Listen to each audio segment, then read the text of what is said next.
Hi, my name is Deidre Cavazzi, and I am a multimedia choreographer from Southern California in the United States. It has been really exciting to be here for this month. I was inspired to come to Iceland after last summer having the opportunity to see Svalbard, and I instantly fell in love with the far north and wanted to return to remote places. I was particularly captivated by the landscape here. As a choreographer, I actually do a lot of interdisciplinary work. I work very closely with scientific themes, and nature has always been a great source of inspiration in my work.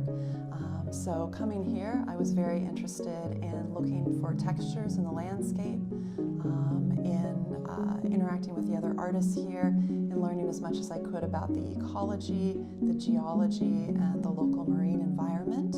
I spent a lot of time on all of the clear days hiking in the nearby mountains and sitting on the rocky shore.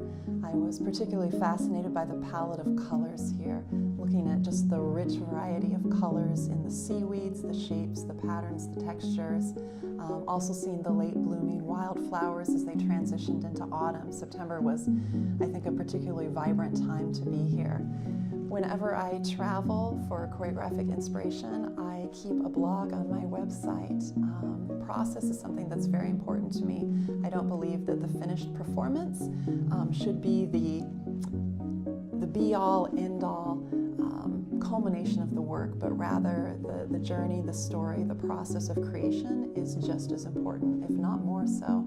So I wrote and included photographs every day on the blog, not only documenting my art making and sort of the process of collecting textures and patterns and images from the landscape, but also including stories. So I really love collecting stories. I'm fascinated by folklore, and it was really wonderful to get to talk to people here and write about some of the legends, the stories of the trolls and the elves, the Lady of the Mountains, these tales that make Iceland not only so inspiring, but so vividly captured in words over the centuries. Before coming, I also read the Icelandic sagas, so I dug in and read all the hundreds and hundreds of pages of the sagas so that I could know as much as I could about the stories of place. And it's also been very, very interesting to see how those stories change from location to location.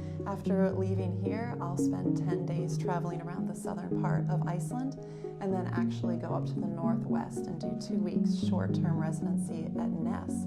So in all, I'll be in Iceland for 7.5 weeks, and I'm really excited to get to spend this time not only really capturing images and words and video from the landscape, but also learning as much as I can about the stories that are situated in each particular place. I'm making a dance for camera piece, so the other artists who are here for this month have been very gracious with their time and allowed me to film gestures with their hands, not only in their art making, but also against the landscape around Stöðvarfjörður, which I probably mispronounced. And so I'm going to take all of that and create a gestural dance for camera piece that will also stand sort of as a record of my time here. So I really am thankful for this month. It was a beautiful opportunity to be immersed in the landscape, to be inspired by the other artists and the environment. I lived in the upper house, and we had a beautiful view out of our kitchen window every day, and it was also very dramatic to see how the mountains changed daily depending on the weather. We've certainly seen the gauntlet of weather, from sideways sleeting rain to tiny bits of snow dusting the distant peaks. So September has been a really exciting time, and I'm very thankful to the Fish Factory for giving me the opportunity to be here. Thank you.